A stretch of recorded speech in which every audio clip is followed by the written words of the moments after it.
तौर पे थी कि इनका मन जो है ना निश्चित तौर पे बीजेपी की तरफ से मिला हुआ था। आज से नहीं, पिछले 14 से 19 से और अब 24 आ गया।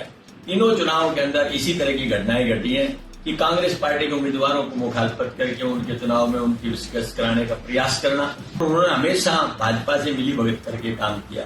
ये काम मैं समझता हूं उन्होंने किया, वो पार्टी विरोधी था। और मैंने कहा कि पार्टी के इस चुनाव के अंदर भी उन्होंने जो भी तरगात कर सकते थे श्रुति चौधरी ने।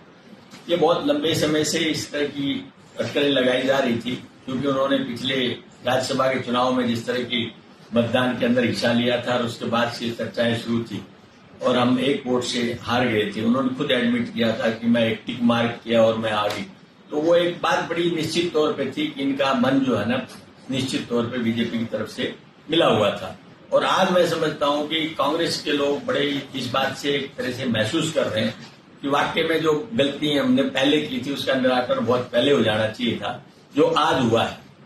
और ये बात एक मिली भगत की राजनीति करने की थी। आज से नहीं, पिछले 14 से 19 से और अब 24 आ गया।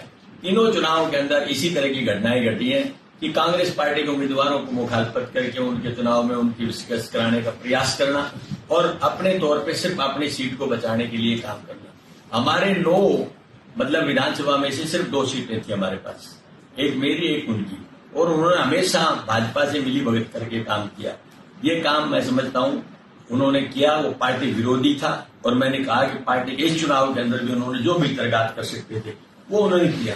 आदमी विपक्ष में कोई हो सामने लड़ सकता है, लेकिन भीतरघात करने वाले के लिए लड़ने के लिए बहुत सारी चीजें देखनी पड़ती हैं कि कौन व्यक्ति है जो काम कर रहा है। अब वो चेहरे बेनकाब हो चुके हैं, आम आदमी भी ये बात समझ चुका है। और मैं समझता हूँ भिवानी की राजनीति, भिवानी महेंद्रगढ़ पार्लियामेंट की राजनीति एक तरह से नए सिरे से उभर करके आएगी।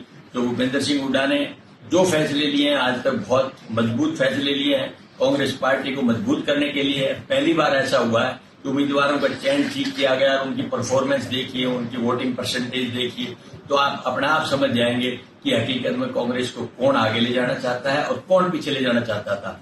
आज खुद मुख्यमंत्री थे जो पहले मनोहर जी, आज केंद्र के मंत्री, उन्होंने खुद मानी ये बात कि उनका मन तो पहले से भारतीय जनता पार्टी का था। तो ये बात किसी कहने की जरूरत ही नहीं है कि किसकी मिली भगत थी, कौन मिली भगत कर रहा था। तो मैं समझता हूं एक ऐसा फैसला है जिससे आम कांग्रेस जन इस बात से एक तरह से उत्साहित है कि कम से कम जो लोग डैमेज करते थे पार्टी को, आज उन्होंने स्वयं पार्टी छोड़ करके कांग्रेस की मजबूती के लिए एक रास्ता साफ कर दिया।